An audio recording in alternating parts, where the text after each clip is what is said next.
Hi guys, my name is Stephanie and today I'm going to show you 5 different ways to remove dried citrus strip on anything that you've been stripping. So whether you've got a ton of citrus strip or just a little bit of Citristrip residue, I'm going to show you how to remove it fast. For this video, I applied a really thick layer of citrus strip to this board and then I let it sit and dry out for 3 days. So normally I recommend that when you're going to use citrus strip, you apply a thick layer of the citrus strip and then you cover it with something like saran wrap, a plastic drop cloth, or cling wrap, something like that to help keep the citrus strip wet so that it can work and penetrate deeper into your paint. But if you let it dry out, sometimes I get comments that people are panicked. They are wondering what they should do now that they've got dried citrus strip. You can't really scrape it off at that point. So here's what you're gonna do. And if you've already scraped off your citrus strip and you just have a little bit of residue left behind, this video is gonna show you how to get rid of that too. So this is a few days later. This board has been drying in my garage for a few days, and that citrus strip at this point is really hard to scrape off with a paint scraper.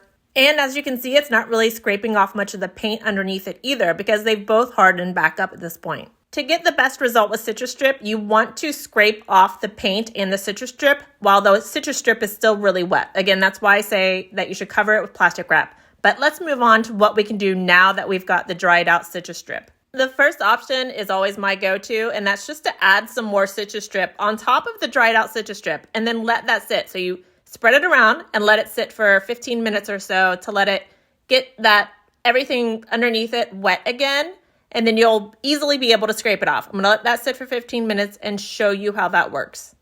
Option number 2 to remove dried citrus strip is mineral spirits. So you just pour a little bit on or pour a little bit onto a rag, and you can quickly and easily scrub away all of that citrus strip residue. It's also gonna take away some of the paint underneath it too. I'm using a heavy duty paint stripping pad, so that gives extra grit and scrubbing action to removing all of that paint residue. I recommend getting these whenever you're gonna do any paint stripping projects. They're great and they're only about $2 a pad, but they have that gritty texture that can get into the nooks and crannies and detailed bits of the furniture, and it is great at scrubbing away excess paint residue. Don't forget to wear your paint stripping gloves when you do any of this kind of work too. So with the citrus strip that I've shown you so far and the odorless mineral spirits, neither of these have a strong odor and you can use them inside and you wouldn't actually smell anything. That's why these 2 products are my go-to when it comes to stripping finish off of furniture. Option number 3 is Clean Strip Paint Stripper. So this is not like Citristrip. This has a very strong odor. In fact, it's the kind of odor that whenever I smell it, I feel like it's probably melting my brain. It is such a strong odor. So make sure that you're using this outside or at least in a very well ventilated area. Don't do it in your house, especially if people are going to be in it. This other paint stripper can be used to remove dried citrus strip. I wouldn't mix it with wet citrus strip. I don't like mixing chemicals in general, but some people they get mad at citrus strip and then they prefer to go back to the heavier chemicals. I'll show you in a minute though which one works better, and you might change your mind about whether or not citrus strip is the best or the worst. I'll show you options 4 and 5 in a minute, but first let's scrape off that citrus strip. So it's been sitting on there for 15 to 20 minutes. It's reactivated that dried citrus strip.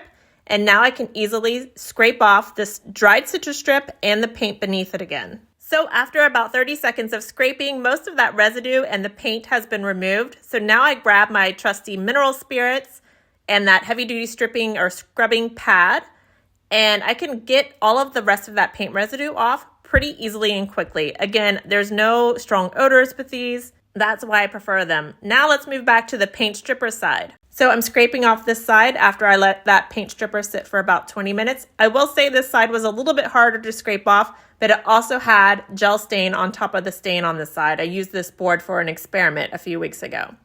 So it was a little bit harder to scrape off, but it was also leaving sort of a hazy residue that the citrus strip side did not leave behind. I just want to point that out. I'll give you a closer look at it in just a second. So let's move on to option number 4, and that is Clean Strip's Paint Stripper After Wash. So again, all of these products are really easy to find in hardware stores. Paint Stripper After Wash, though, has a very strong acetone smell. So it smells like fingernail polish remover. Again, this is something I would never use inside, and it's one of those chemicals that makes me feel like my brain is melting when I'm near it. So I don't like using those products personally, and as you can see, this one's also leaving behind a little bit of a blue paint haze residue behind. So it's not working as easily, in my opinion, as the mineral spirits did. But Paint Stripper Afterwash is what is recommended to use after Clean Strip's Paint Stripper. So I'm following it up over top of where I used the Paint Stripper to get rid of the residue. So like I said in the beginning of the video, I have 5 options for removing the dried citrus strip. That is the mineral spirits, more Citristrip, the regular paint stripper, the original paint strippers, and the Paint Stripper Afterwash. The 5th option is denatured alcohol. So I didn't buy it for this video. I don't need it for any other reason, so I didn't want to buy a huge container of it. But denatured alcohol, if you have it around your garage, is another option for removing the dried citrus strip. So I want to give you guys a closer look at the results. As you can see with the mineral spirit side, you get a really clean removal of all of the Citristrip residue and the paint that you're trying to strip off. On the other side, I still have sort of like a hazy residue left. I'd probably need to use another coat of the paint stripper on this side. So I prefer the first 2 options. And I want to answer one more question that people ask me, and is that, can you sand the Citristrip off, the dried Citristrip? I want to say that you can try sanding some of it off. It will make your sandpaper very gunky, and you'll have to use a lot of it. So again, the first 2 options are my go-to, but I hope this video helped you figure out with your project what you're going to do. Good luck. Feel free to ask questions in the comments below. I do try to answer them whenever I get a chance. All right. Thanks, guys.